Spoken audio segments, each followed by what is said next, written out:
Hello, surfers. In the words of Knucklehead, it's always a good time for a surf report. This week, obviously, July 4th comes at us, and as above, so below. We're going to be having fireworks energetically all over this world facing us humans this week as we face tons of T-squares. I know you guys are used to that by now, but it is what it is. You know what? I forgot to get my pointer out again.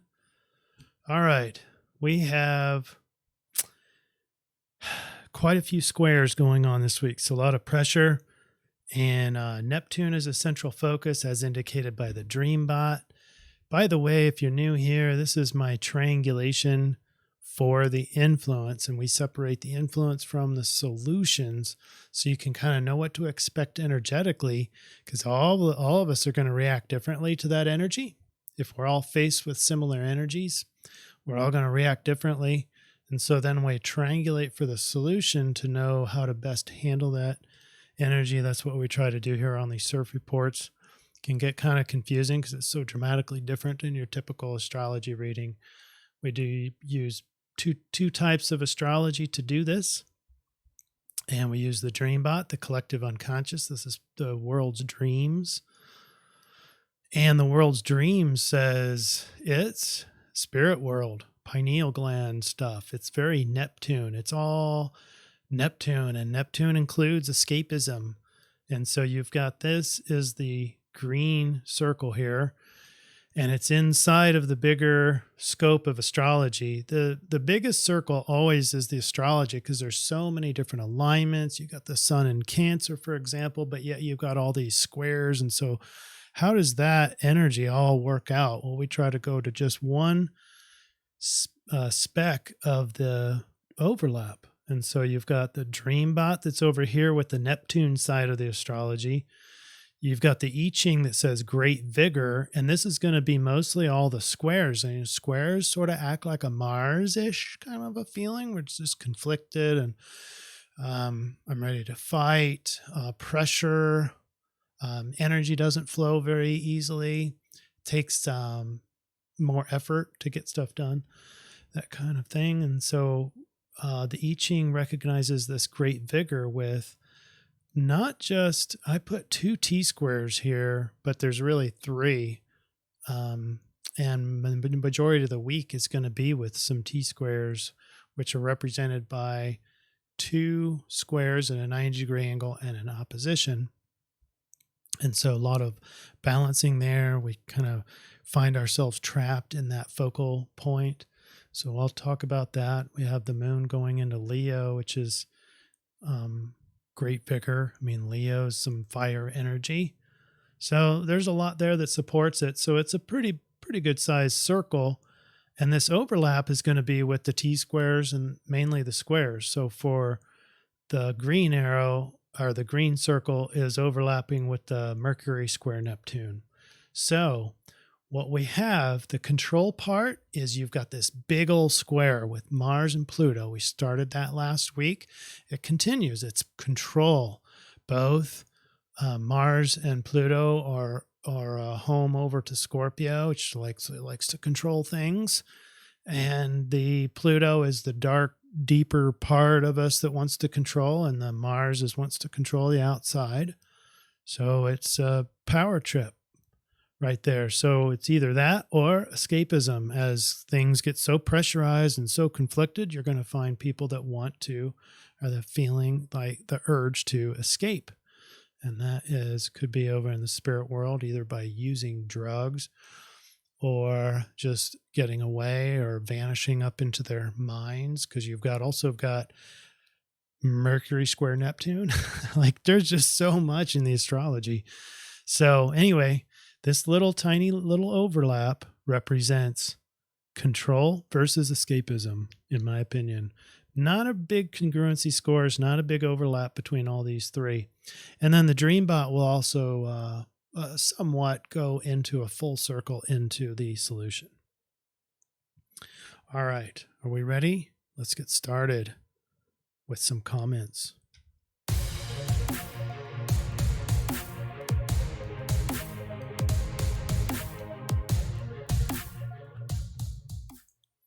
If you're new here, we are over in 2 platforms, YouTube, and check out the link below for Rumble. That channel is growing, and we have over 1,000 Rumbles, which is exciting.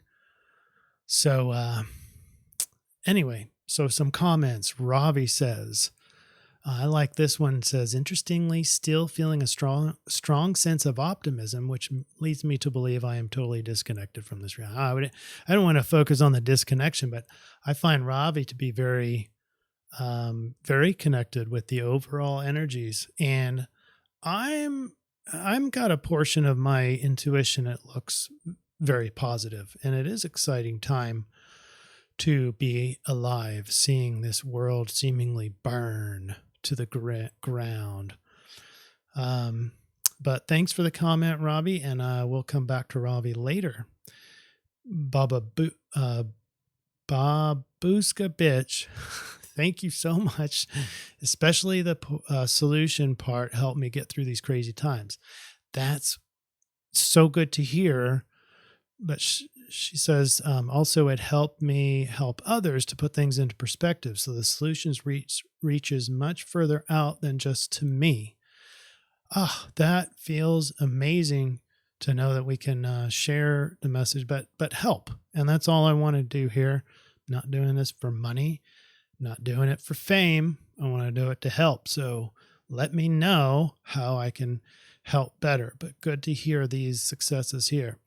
And then a belated birthday to Not For Me To Say. This was this yesterday. If you're watching this on Wednesday, the 29th, Not For Me To Say had a birthday on the 28th. And so shares that. Elon Musk and I share the same birthday in year. So happy birthday, belated to you, Not For Me To Say. Sorry, I missed that last week. And then just so you know, if you're wanting closed caption, you can do that in RRM. Shout out to RRM for asking about it and figuring it out. Basically, just says here you can hover over the play button, and the CC button showed off to the left settings button. Several times I would click it, but it wouldn't work. After I sent you the request, magically it was available to click, and voila, it worked. And then the winner this week is John Doe. Thank you again. I'm not sure you realize how important your perspicacity is to many of us. Your insights are a treasure to those who are seeking discernment. You never cease to amaze me.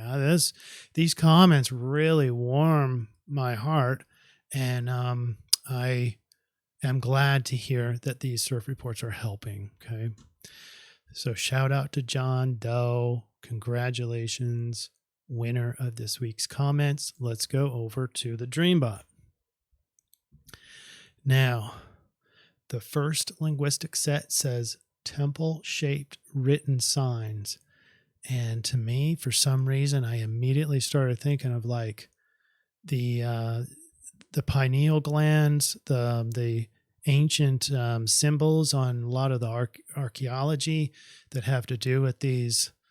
I think mainly the pineal gland. A lot of David Wilcock talks a lot about these and how, walks it around to different areas like the Vatican, and you can see how these shapes and signs are in the temple. And the temple is figurative too, because the temple is up here, which is sort of where the organ or the pineal gland is. So anyway, then all these other things started, like astral, unimagined, and recall, flight. Okay, you can think, it's up in the mental area, approaching, understanding, connection is one.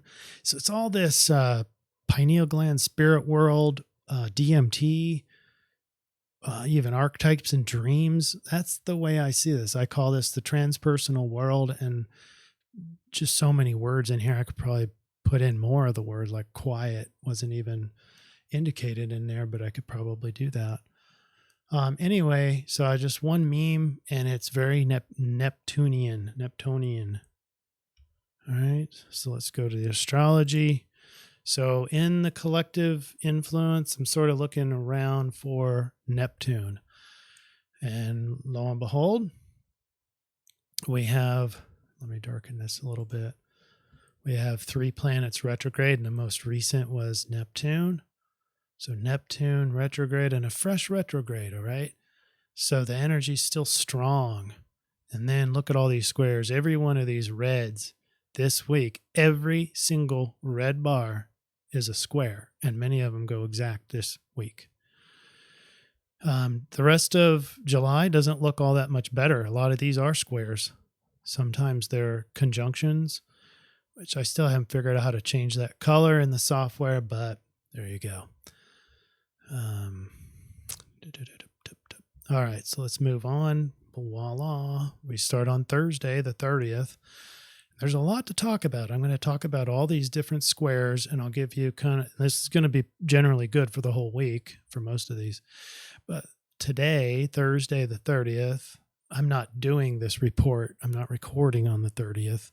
I'm saying on Thursday, the 30th, it's a T-square on Mars. So this is the focal point of this energy of what we call trapped energy, with 2 squares on each side leading straight to that, which energetically just keeps us a strong focus on that and higher pressure on it. You can feel this sensation of feeling trapped in whatever is here, in this case, Mars. Sometimes astrologers will give you the solution is go to the opposite side of the zodiac from wherever that T-square focus point is. We're not going to do that today, but if you wanted to, it's over on, Libra. And so anyway, we can talk about that here in a second. But the T-square on this side is the moon. So emotions are roaring. You got moon square Mars. Emotions are roaring and pressure to conquer or fight. And so it's ironic that you got the moon in homeland or Cancer, and that's compassionate and caring. But when it's conflicted with your ability to act and push forth and yang, and it gets conflicted and it gets pressurized and it starts roaring, not so caring anymore, huh? And now on this side is Pluto. This is what I talked about earlier. We started talking about this last week. And it hasn't gone perfected just yet, but it's almost there, about a degree out. And this is power and control. The inner power, Pluto. Outer power, the fighter, the warrior, Mars. And so this pressurizes between the two. So now we really want to control. The focus is on control. And when you can't control, when you feel like you need to control, and then you perceive that you can't or that you're not controlling it, what then? Well, a lot of people escape. So let's look at the other squares. You've got, let's see which this one is. The ego, which is Sun square Jupiter. And this is just going to be good for the first half of the week. The ego is still lacking that optimism from Jupiter because that energy doesn't go together seamlessly. So for ego, feels weaker, feels more hopeless. And then you've got this other square. So this is Mercury and Neptune. And that mind is pressured to escape. And, Mercury and Neptune both can be competing on each other. So Mercury wants to be rational in the mind, and Neptune just whatever, illusion, fakery, can be very creative as well, or intuitive, but it's more intuition than it is thinking. And there's even more. I mean, we're not even going to really get to the Uranus square Saturn. That's going to be with us for so long, so let's just hold off on that one. Then on Friday, we have 4 hidden opportunities this week. Now, the squares are still there. You don't quite have a T-square on Uranus because there's not an opposition there. But let's talk about the sextiles. And this is good all week generally as well. You've got Pluto sextile Neptune. So there's this power to control your dreams or powerful dreams. It's as an opportunity to really bring the subconscious through the dreams and to help you get control over your life. Then there's Saturn sextile Mars. And this is just pounding down hurdles. This is Mars' ability to handle anything that Saturn throws at you. And it's an opportunity. It's a sextile. So it is a better sensation, but you're going to see presence of hurdles. But strangely, for some of us, you're going to be able to just knock them over pretty easy if you know what you're looking for. Might be a matter of perspective. Then you've got Jupiter sextile Mercury. So we want to rely on each other. Wait. No, this one is Jupiter sextile Venus. So, right. Yeah, Jupiter sextile Venus. So we're going to rely on each other for optimism or be able to get wisdom with each other. So it's rely on each other a lot. You might be excessive with it too. And rationally stands up for oneness. So God, there's so many lines in here. I keep forgetting which one it is. That's why I have these indicators here all ready to go before I do this. And then lastly, we want to talk about the Uranus and North Node because they're within a conjunction. It's going to get stronger as we go along. Obviously, Uranus going at a very turtle pace, but we're into future casting. And there is that double square on there, so there still is some of that focus on the future. Anything is possible, but there's this pressure to figure it out. That's the squares make it pressurized. Saturday, the 2nd, now we do have a T-square on Uranus, so we're trapped in the future this time, and there's big pressure to figure out the future, to guesstimate the future, to predict. It's just your mind is going to be forced going into the future. And then the North Node is what it means for you personally, dharma, karmic path, fate, whatever you want to say there. The Mercury square Neptune goes exact at about 25 degrees respectively. And this makes it the strongest time for mind to really be struggling with dreams and maybe intuition struggles with logic. It might be at odds with each other. So there's this pressure to sort that out. Which one? It might be an inner conflict between your heart and your mind. Sunday, the 3rd, day before Independence Day, here in the United States, obviously. We have, that sextile with Jupiter. So this reliance on each other for wisdom has dropped. The sextile dropped off of Venus. Okay. So, but everything else is pretty much the same. There's remarkably less sextiles, and mainly because we dropped that one. And that's about it. Okay, so let's get into July 4th. We've got fireworks.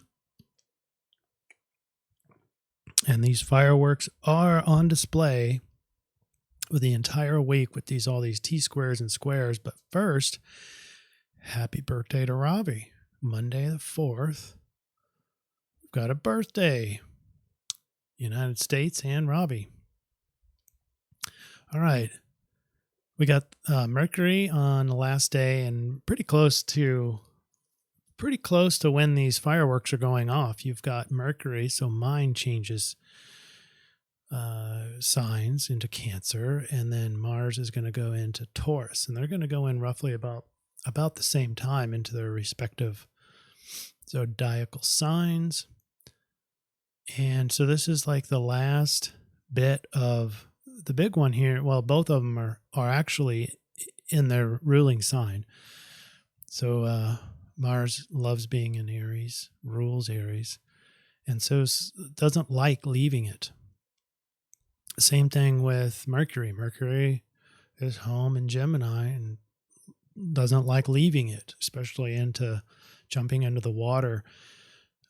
Now, Mars is going to go into a detriment in Taurus. And so after all this fighting and everything that was in the first Aries sign, now in Taurus, Mars gets a little bit more bullheaded, can be lazy, procrastination is a thing, but insistence on experiencing the finer things.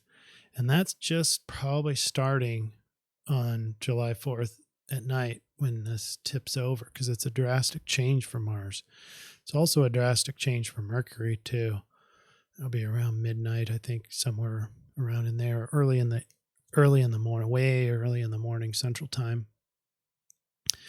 But all those things that I mentioned, there's no T-square here, but there's still all that pressured energy that I mentioned before on that very first day is still present. Okay, I don't need to go through all of those again, but the one that's aging out the fastest is Sun square Jupiter. So things are starting to feel a lot more positive, especially towards the end of the day. So right when the fireworks are there, we're almost looking at Sun getting off of this square with Jupiter. And so things for the ego anyway are going to start to feel that optimism coming back. Other than that, still a lot of pressure, very few opportunities.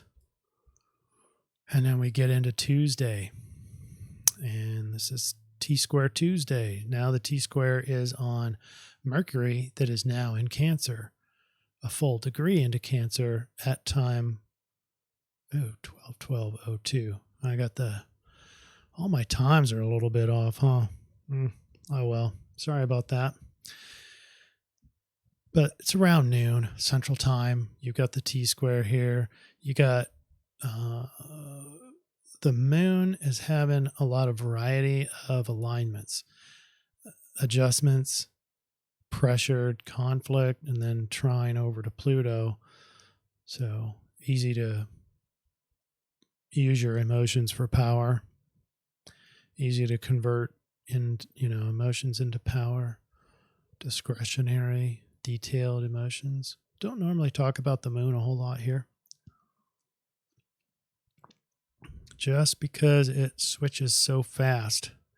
And there's a dominant energy here with the T-square, pressure on Mercury, is feeling trapped, pressure to think more nurturing and caring. Remember, Mercury is just leaving home, kicking and screaming, and now jumps into the water, the emotions of Cancer. And so now this thinking about having to nurture. And why is it having to nurture? Are you being guilt tripped? And well, maybe because of these squares here. There's a lot of squares over on this side, and it's forcing you to think about, and your ego to think about and be more caring.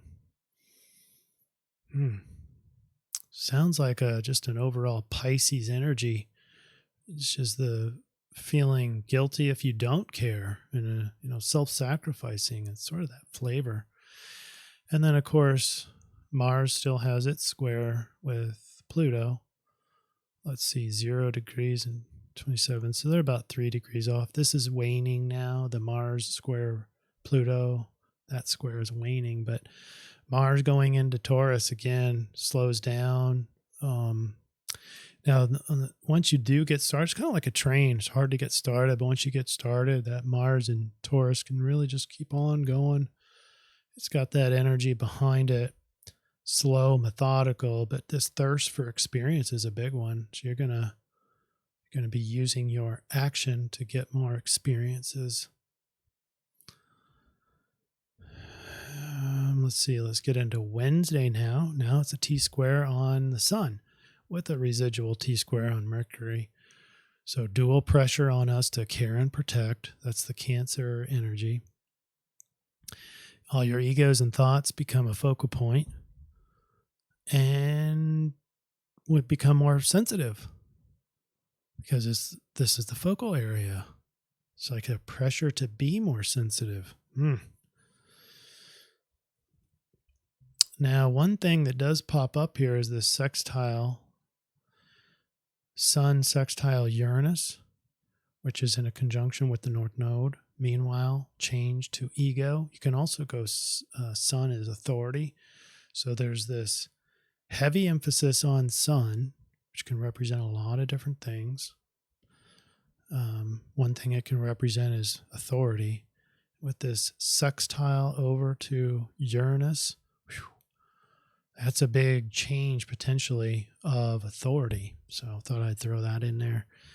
Change, yeah, we can change our egos, but we're probably going to be changing towards more caring and more protection. So this just adds to why people will feel like escaping some more. Because on the other side of the square is Neptune.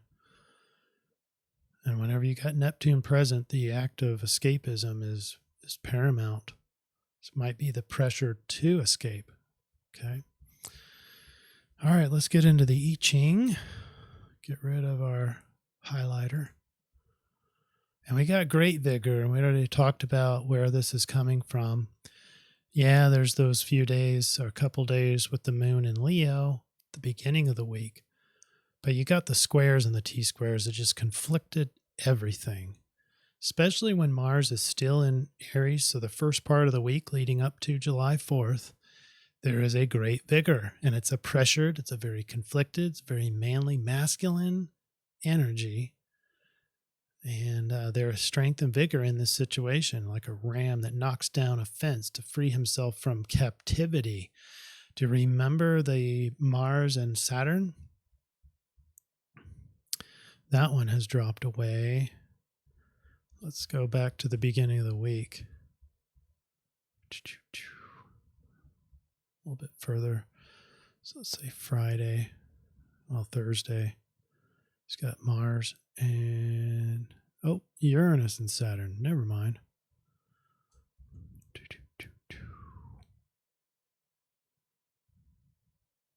Mars and Pluto.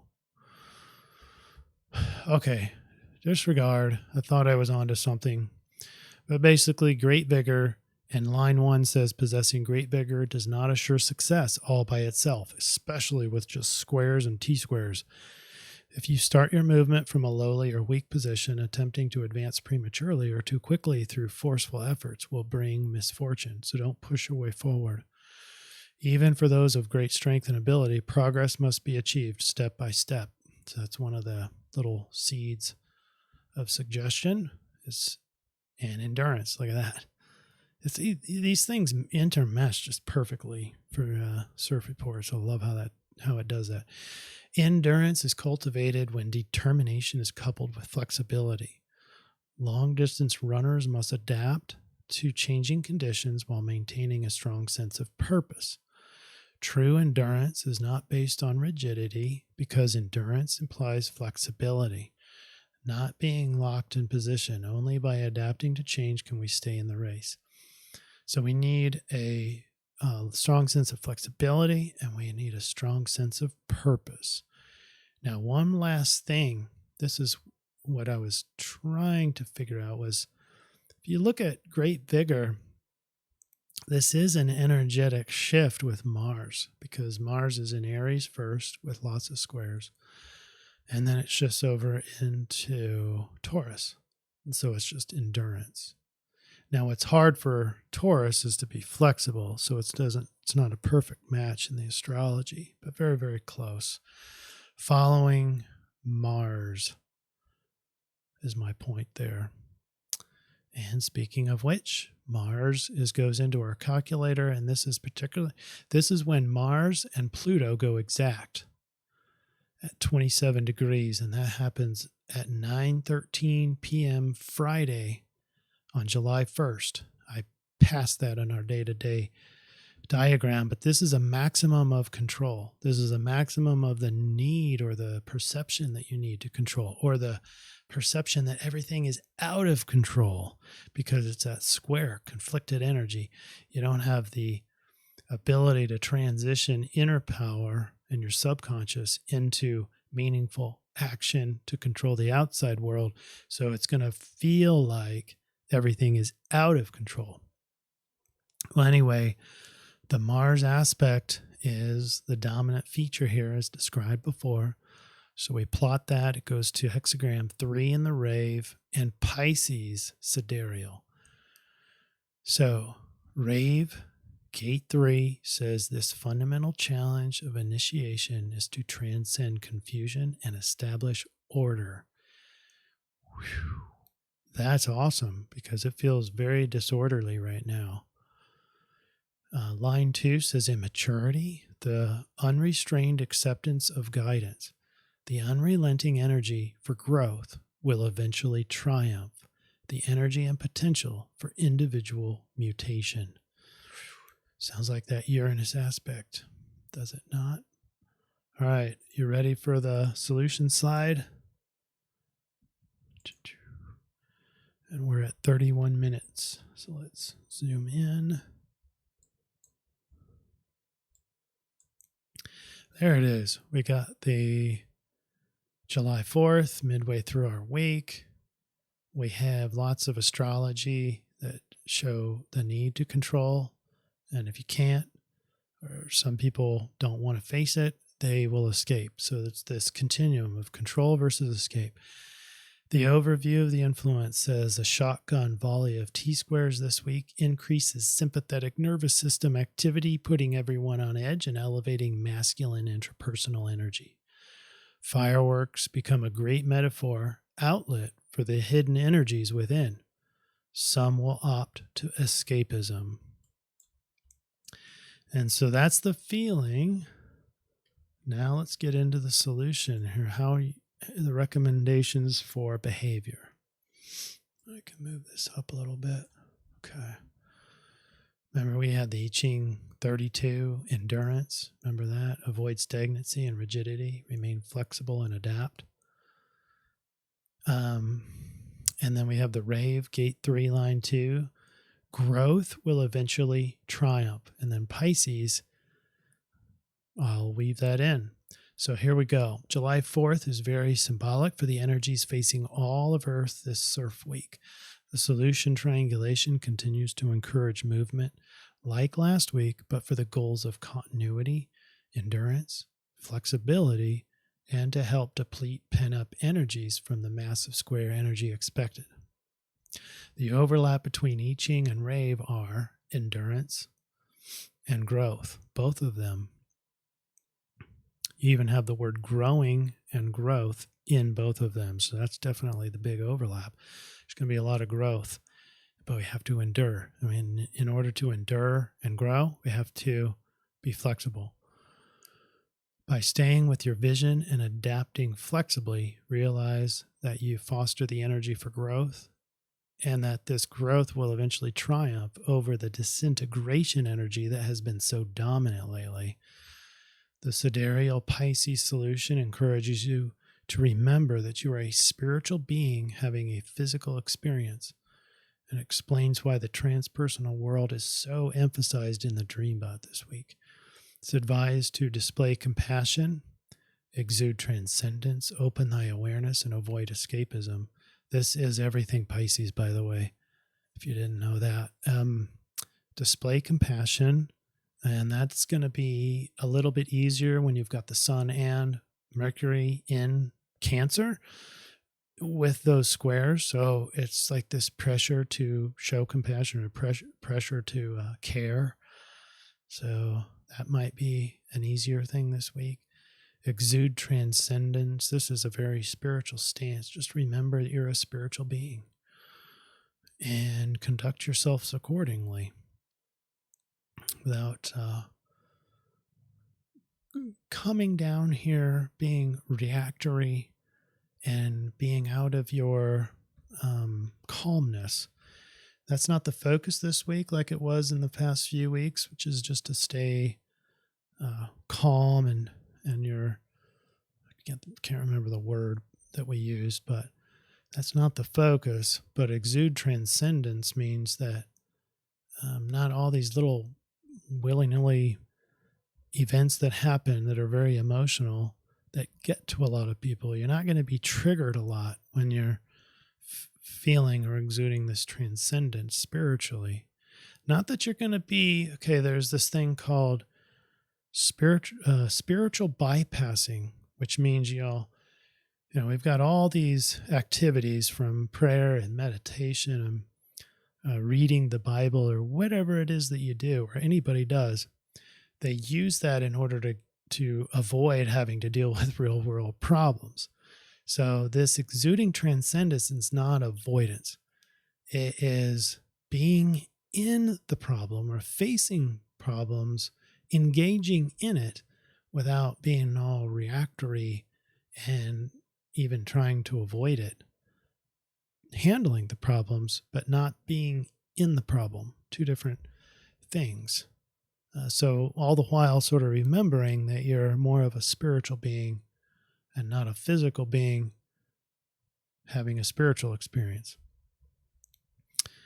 And then open thy awareness means that Pisces generally are good with opening the awareness. They're aware of more than just the five senses, typically, with intuition and some of the inward emotional awareness features or sensory options.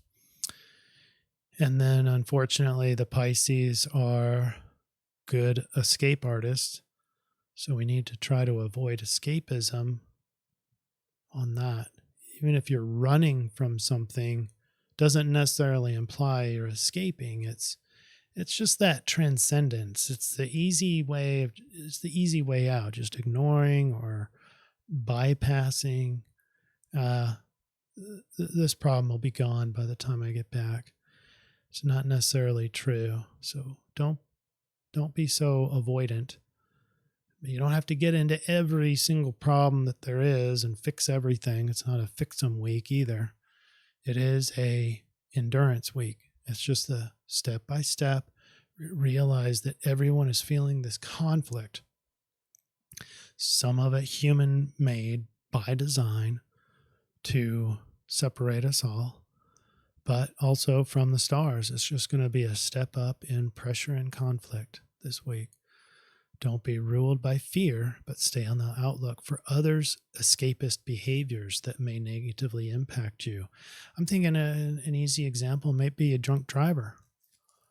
They've escaped on alcohol, and now, because they're feeling all this conflict and division, and so they go drink it away as an escape. But that behavior now is going to potentially impact you, almost literally.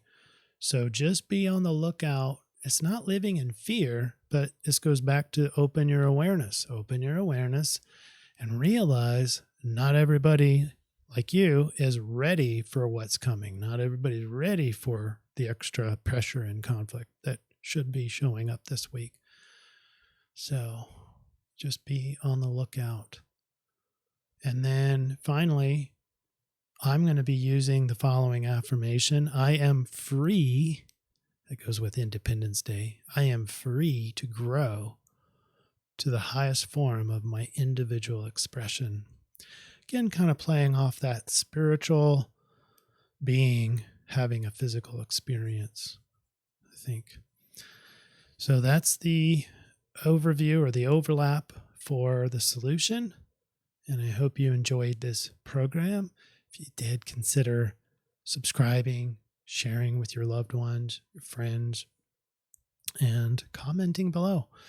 Thank you, everyone. I hope you have a really great week and a happy July 4th. And we'll pick you up on the other side of that very special holiday. Go USA. Take care, everyone. Have a good week.